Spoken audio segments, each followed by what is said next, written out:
Женевский форум 2023, саммит по правам человека и демократии, стартовал 17 мая в Женевском международном медиа-центре. Встреча прошла с участием должностных лиц Совета ООН по правам человека и послов различных стран, а также руководителей и представителей многих авторитетных правозащитных организаций, действующих в различных странах мира. От имени уйгуров присутствовали президент Всемирного уйгурского конгресса Долкун Иса, директор проекта ВНС Зумратай Эркин и свидетель концлагеря Колбинур Сидик, проживающий в Нидерландах. Выступая на конференции на тему «Уйгурский кризис прав человека», Долкун Иса еще раз решительно осудил геноцид и преступления против человечности, совершенные Китаем в Восточном Туркестане.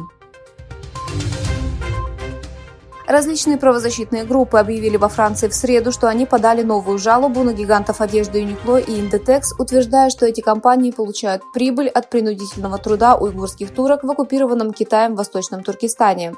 Обвинения, предъявленные в жалобе, включают факты преступления против человечности, обращение в рабство при отягчающих обстоятельствах, геноцид и торговлю людьми.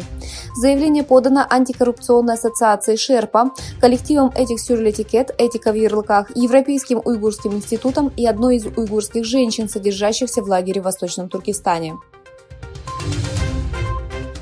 Продолжают появляться новые свидетельства о притеснении уйгуров и других тюрков-мусульман в Восточном Туркестане в китайском плену. По последней информации стало известно, что популярную песню «Ханзу Базири» китайский квартал в городе Кюльджа запретили. Ханзу Базири – единственный рынок в Кюльдже, куда китайцы не могут войти.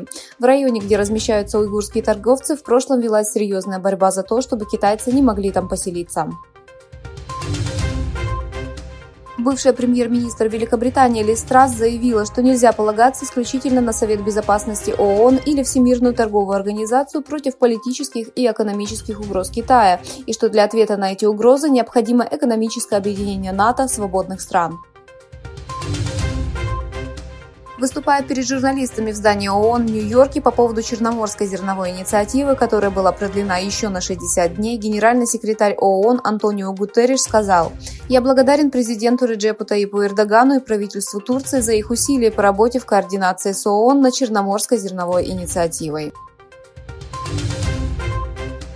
Международная организация ООН по миграции сообщила, что более 843 тысяч человек стали внутренне перемещенными лицами, а еще 259 тысяч человек переехали в соседние страны из-за продолжающегося конфликта в Судане.